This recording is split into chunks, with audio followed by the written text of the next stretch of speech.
So sorry, I'm with you right now. Thank you, Saul.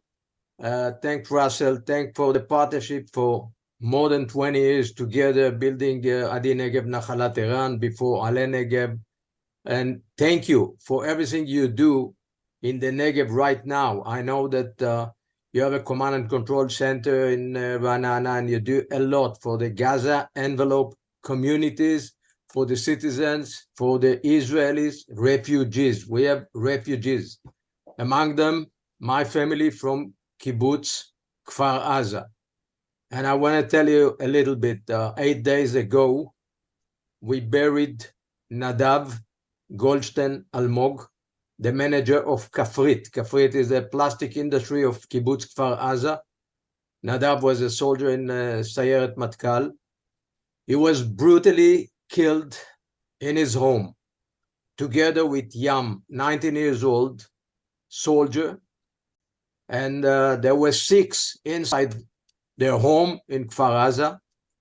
Chen, married to Nadav Chen Almog, a daughter of Giora and Shlomit Almog from Kfar Aza, my cousin. And Chen was taken hostage together with Agam, 17 years old daughter, and 2 boys, Gal and Tal, 11 and 9. About months and a half ago, we met together in Haifa. 20 years ago, 5 members from the Almog family were killed in a bombing in Maxim restaurant in Haifa. Gior Almog from Kibbutz Kfar Aza is the master of the ceremony for 20 years. He is leading the ceremonies for Zeev Almog, who was legend in our Navy, a submarine commander, the commander manager of the Naval Academy in Akko. For 23 years. Zeev Almog was killed 20 years ago. His wife, Ruti, Holocaust survivor, their son, Moshik, and 2 grandsons, Asaf and Tomer. Gior Almog, as I said, the master of the ceremony, led us just at the beginning of October, few days before this bloody war. And then we found ourselves a week ago, 8 days ago, buried Nadav and Yam. But I want to start from the position of Chen Almog. Chen, now bereaved wife. Chen lost her husband, Nadav, and lost an elder daughter, Yam, and now she's hostage, together with 3 children. What a horrible situation. I've been in their house. I saw the blood all over. I saw the bullets, 100 of bullets inside. And we don't know what the situation right now of Chen, Agam, Gal, and Tal. By the way, all 4 children of Chen and Nadav, all of them taken from the sea. Why from the sea? Because Zeev Almog, the legendary commander in our Navy, was a man of sea, the commander of the Israeli Naval Academy. So Yam is water, Yam, Mediterranean Ocean, Agam, lake, wave, Gal is wave, and Tal, all the 4 names taken from the sea, and all of them came to our world after the shocking bombing in Maxim restaurant 20 years ago. So many families in Israel right now experiencing a huge tragedy, never before. And all the Gaza envelope communities right now in hotels all over Israel, in Eilat, in Yam HaMelech, in the Dead Sea, in Jerusalem, Netanya, Haifa, Nachsholim, and I meet them and I hear their stories. By the way, I didn't say, but Didi's sister, Chavatzelet, she's living in near Oz.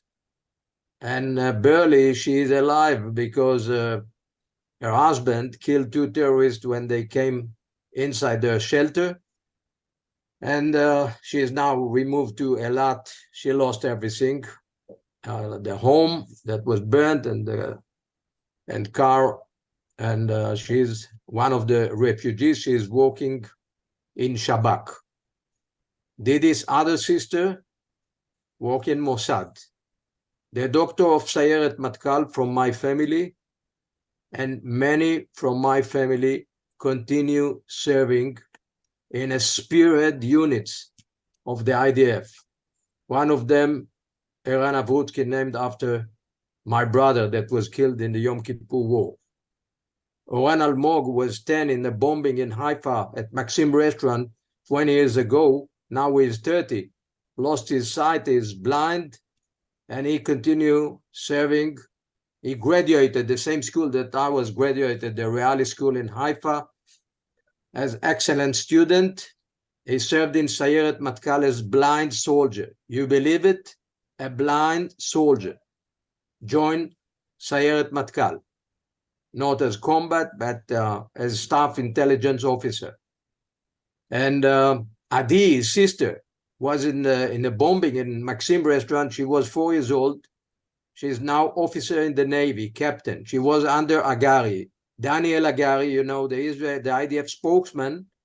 The IDF spokesman, Daniel Agari, he was the commander of the Israeli Shayetet 13, Israeli Naval Commando. His brother, Yoni, in Adi Negev Nachalat Iran, his brother shared a room with our son, Iran. And Adi, the sister of Oran Almog, she was 4 years old in the Maxim bombing. She's now 24. She served under Daniel Agari in Shayetet 13 as a woman soldier. Now she's captain in the Navy. So what I'm telling you that my family that suffer tragedies, we lost 5 in Maxim restaurant. We lost 2 right now, 4 hostages. Many of my family continue. Omri Steyer, Almog, is a pilot, F-16 pilot. He was on the way to the restaurant when he was 14, 20 years ago. He's now 34, he's F-16 pilot. Many from my family continue fighting in Israel. And I tell you more than that. My family from Kibbutz Kfar Aza, the Goldstein Almog family, Giora Almog and Shlomit, and Gogo and Varda Goldstein. You know what they say, what they said in the funeral? They say, we return to Kfar Aza. No secret to tell you that many Israelis who were evacuated, many consider not returning to the communities, to the kibbutzim. Many suffer trauma, many afraid. It doesn't matter what the damage in the kibbutz and how many people were killed or taken hostage, many in trauma. But my family, who suffers so much, continue saying, we for sure get back. We'll return to Kfar Aza. And now I'm arriving to myself as the chairman of the Executive of Jewish Agency. As the chairman of the Executive of Jewish Agency, just few days after the war started, I gathered to a telephone conversation with all the regional municipalities council, including the towns, including Yechiel Zohar and Itzik Danino, Yechiel Zohar from Netivot, Itzik Danino from Ofakim, and I told them, listen, the situation is terrible. Myself, as the chairman of the Executive of Jewish Agency, immediately I opened a bank account, like Russell Robinson arrived to Israel, opened the headquarters, and enlisting all the JNF supporters. I told all the municipalities, listen, I put 10 million shekel to support you. I know it's the 10 million shekel, it's nothing. But as the executive, as the chairman of the Executive Jewish Agency, this is my role right now to assist you. So number one, I open a bank account and for immediate support, the number one. Number two, I'm committed, like my family from Kfar Aza, I'm committed for the Gaza envelope communities rehabilitation, for building the kibbutzim, for building all our communities. Of course, we have military lessons learned how to rebuild and how to arrange our defense along Gaza and the north and so on. But I'm speaking as Israeli proud citizen right now. We are committed. If we are not returning to the Gaza envelope communities or to one of them, we lost the Zionist idea. The Zionist idea, despite having enemies all around us, in Hezbollah in Lebanon and in Syria and Iran and Gaza and so on, despite all our enemies, we are committed, despite the heavy price that we are, all of us, paying every day. We must continue standing tall, continue building our communities. And I want to tell you, not everyone will be able to come back.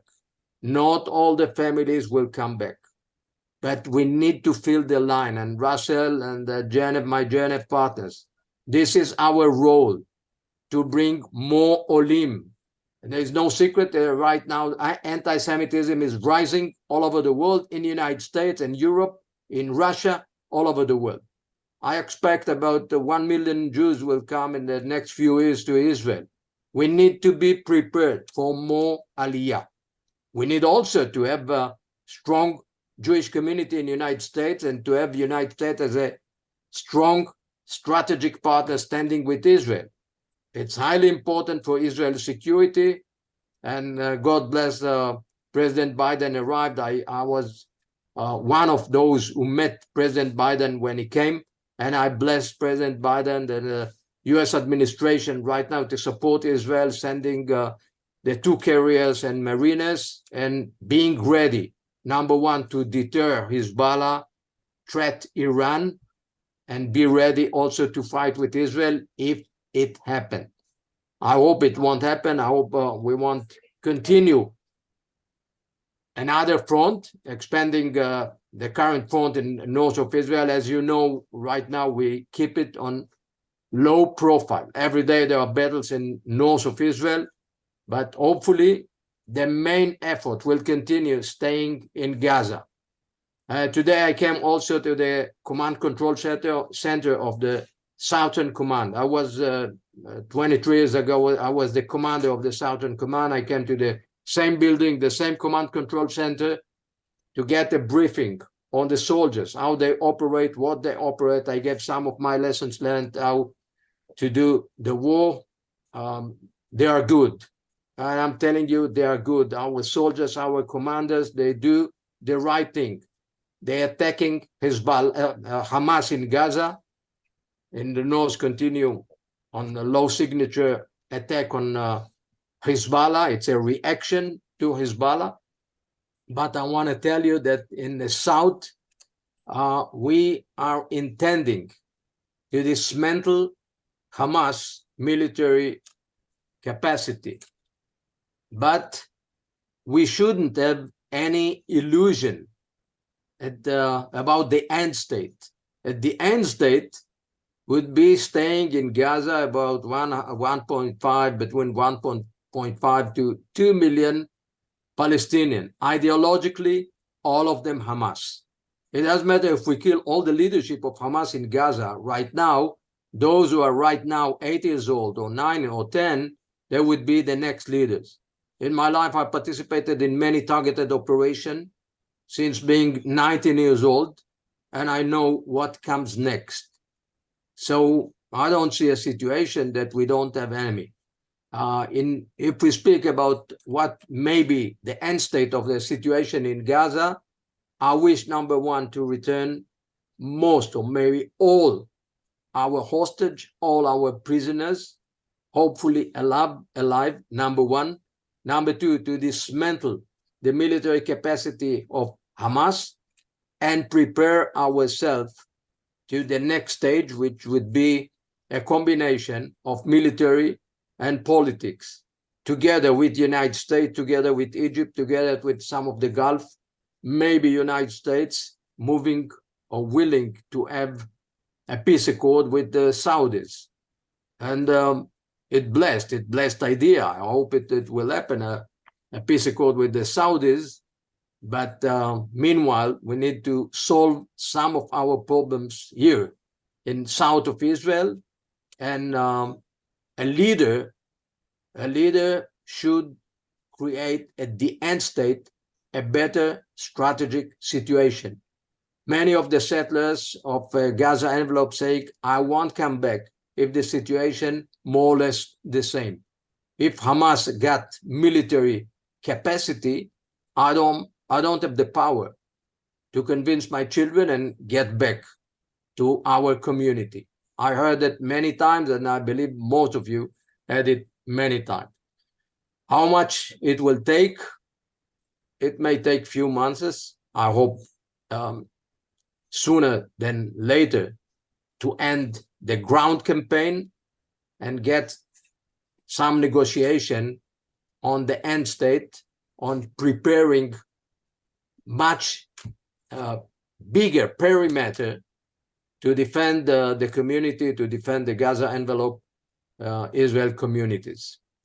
In respect of Adi Negev, I would like, number one, telling you thank you. I would like to tell you that we continue building Adi Negev. We continue opening shortly the third rehabilitation department in the first rehabilitation hospital in south of Israel. We fully committed for the disabled, the injured, the handicapped, never leave them behind. All of you know that I'm committed due the loss of my brother who was killed in the Yom Kippur War and left behind 7 days until being evacuated. All of you know that our son, who was born 11 years after the Yom Kippur, was named after my brother and he was defined as severely brain damaged, never spoke one word, never said Abba, never made eye contact, passed away 17 years ago, and myself committed until my last day for the wounded, handicapped, injured, to never leave them behind. And you are my partner, and you are with me in this oath, in this commitment.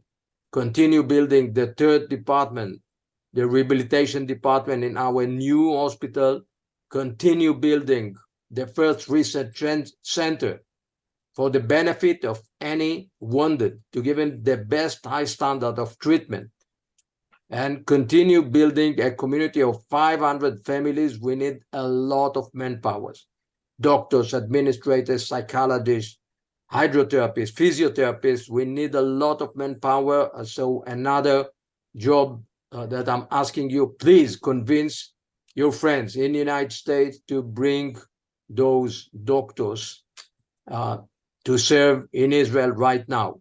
We need many more. And now, as the chairman of the executive of Jewish Identity, of course, I will cooperate with any attempt to bring more Jews and experts to the industry. Right now, about 300,000 soldiers enlisted, the reservists in Israel, and the economy is slowed down in Israel.